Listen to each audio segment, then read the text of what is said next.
अभी हाल में किसी ने मुझे अपने घर आमंत्रित किया, उन्होंने मुझे पता दिया और उसमें था तुगलक रोड। मैंने कहा मैं नहीं आ रहा। उसने 90 लाख किताबें जलाईं। उन्होंने 8 से 10 हजार भिक्षुओं को जिंदा जला दिया। 70 हजार कुर्ग मारे गए। पुरुषों को मारकर औरतों को उसी दिन शादी के लिए मजबूर किया गया। हथियारों, बलात्कारियों, जिन लोगों ने नरसंहार किए, उनके नाम हमारे शहरों और सड़कों पर नहीं होने चाहिए।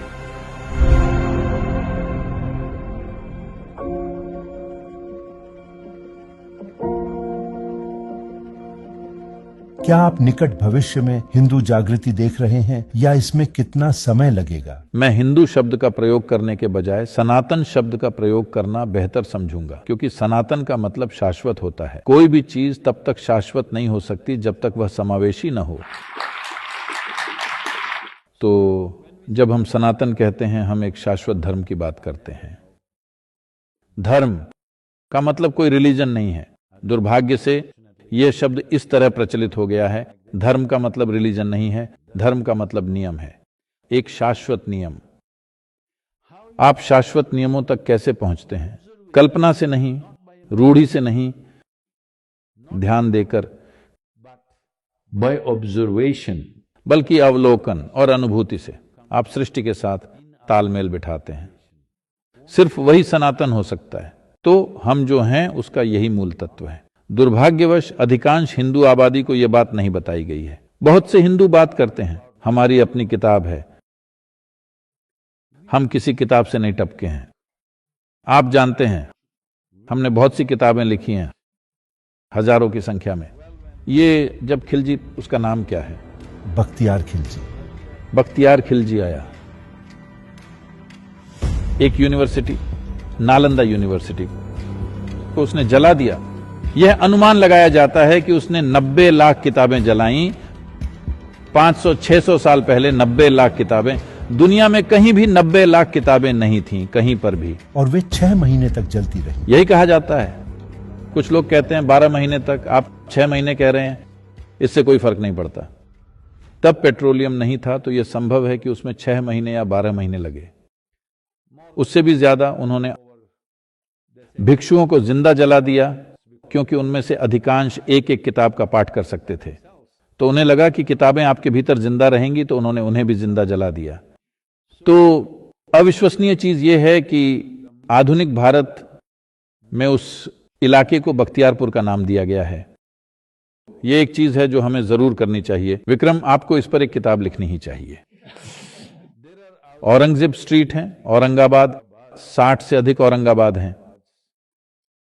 बख्तियारपुर है, कुतुब मीनार है। एक आदमी जिसने हिंदू और जैन मंदिरों को दूषित किया और उनसे एक स्मारक बनाया। जाहिर है टीपू सुल्तान भी है, जिसने बहुत भयावह काम किए थे। टीपू सुल्तान ने 4 लाख से ज्यादा हिंदुओं को जबरन इस्लाम में कन्वर्ट किया था, सिर्फ मालाबार इलाके में। पुरुषों को मार डाला गया। कहते हैं एक इतिहास जो उसके अपने बेटे ने सही माना है, इसका मतलब ये असली है। वे गर्व से दावा करते हैं कि उसने कम से कम 10,000 हिंदुओं को मार डाला और पुरुष मार दिए गए। महिलाओं को उनके पति की मृत्यु के दिन ही शादी करने के लिए मजबूर किया गया। नहीं मानने पर उनके गुप्तांगों में गर्म लोहा डाल दिया जाता था। ऐसे काम किए गए। और मेरे मन में इस्लामी शासकों के खिलाफ कुछ नहीं है, क्योंकि वह हमारा इतिहास है। हमने उन्हें आने दिया और वे आए। जिन राजाओं ने परोपकार के साथ शासन किया, आप उनके नाम डालना चाहते हैं तो ठीक है, लेकिन हथियारों, बलात्कारियों, जिन लोगों ने आकर नरसंहार किए और सैकड़ों मंदिरों को अपवित्र किया, उनके नाम हमारे शहरों और सड़कों पर नहीं होने चाहिए। अभी हाल में किसी ने मुझे अपने घर पर आमंत्रित किया, क्योंकि वहां कुछ पायलट मिलने वाले थे। वे बोले, सदगुरु आपको आना चाहिए, आप एक लाइसेंस्ड पायलट हैं, आपको वहां होना चाहिए, वे पसंद करेंगे, सिर्फ 10 मिनट के लिए आकर चले जाइए। मैंने कहा ठीक है, मुझे पता दीजिए, मैं आ जाऊंगा। फिर उन्होंने मुझे पता दिया और उसमें था तुगलक रोड। मैंने कहा मैं नहीं आ रहा। देखिए, आपको समझना चाहिए, इसलिए नहीं कि वह इस्लामी शासक था, बल्कि इसलिए जो चीजें उसने की थी।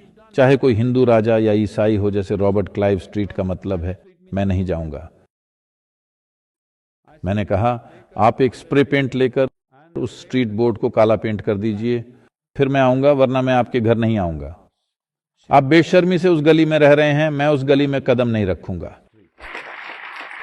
हमारे यहां क्यों नहीं है एडोल्फ हिटलर नगर? हम ऐसा क्यों नहीं करते? हमारे यहां ईदी अमीन नगर या पुरम क्यों नहीं है? क्यों नहीं है? हम ऐसा नहीं करते।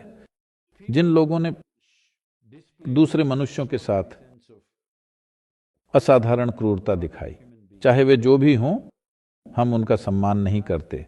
लेकिन आज इस देश में सैकड़ों नगर, गांव और शहर और सड़कें इन लोगों के नाम पर रखे गए हैं। मुझे विश्वास है कि आप बेहतर बता सकते हैं। मैं संख्याएं, नाम और तारीखें याद रखने में अच्छा नहीं हूं। हमारे कर्नाटक राज्य में भी टीपू जयंती होती है। हम उसके जन्म का भी जश्न मनाते हैं। टीपू जयंती एक टीपू एक्सप्रेस हुआ करती थी, सबसे बदतर तानाशाहों में से एक। यहाँ तक कि मरे हुए कुर्गवासियों का धर्म बदला, न सिर्फ जीवित लेकिन मुर्दों का भी धर्म हमें बदला। लगता है कि कुर्गों को सबसे ज्यादा खामियाजा भुगतना पड़ा। That's not a fact. It felt that way because the Kurds fought. ये सच नहीं है। ऐसा इसलिए लगा क्योंकि कुर्ग लड़े। दूसरी जगहों पर लड़ने वाले लोग नहीं थे। उन्होंने खास प्रतिरोध के बिना उन पर कब्जा कर लिया, इसलिए वह कहीं लिखा नहीं गया। कुर्ग वास्तव में लड़े, लेकिन 70,000 कुर्ग मारे गए। अगर आपको युद्ध लड़ते हुए मारे जाते हैं तो उस समय को देखते हुए, ये उस समय का रिवाज था, कोई बात नहीं, ठीक है, अगर कोई आकर किसी युद्ध में आपको मार डालता है। लेकिन ये सही नहीं है जब आप नागरिकों को कतार में खड़ा करके जनसंहार करते हैं और स्त्रियों का बलात्कार, पुरुषों की हत्या करते हैं। ये क्या है? जिन लोगों ने ऐसा किया उनका नाम नगरों और सड़कों और गोल चक्करों पर नहीं होना चाहिए, लेकिन दुर्भाग्य से ऐसा है। मैं उम्मीद करता हूं कि इस देश के भविष्य में निर्वाचित नेता इसे बदलने की समझदारी दिखाएंगे।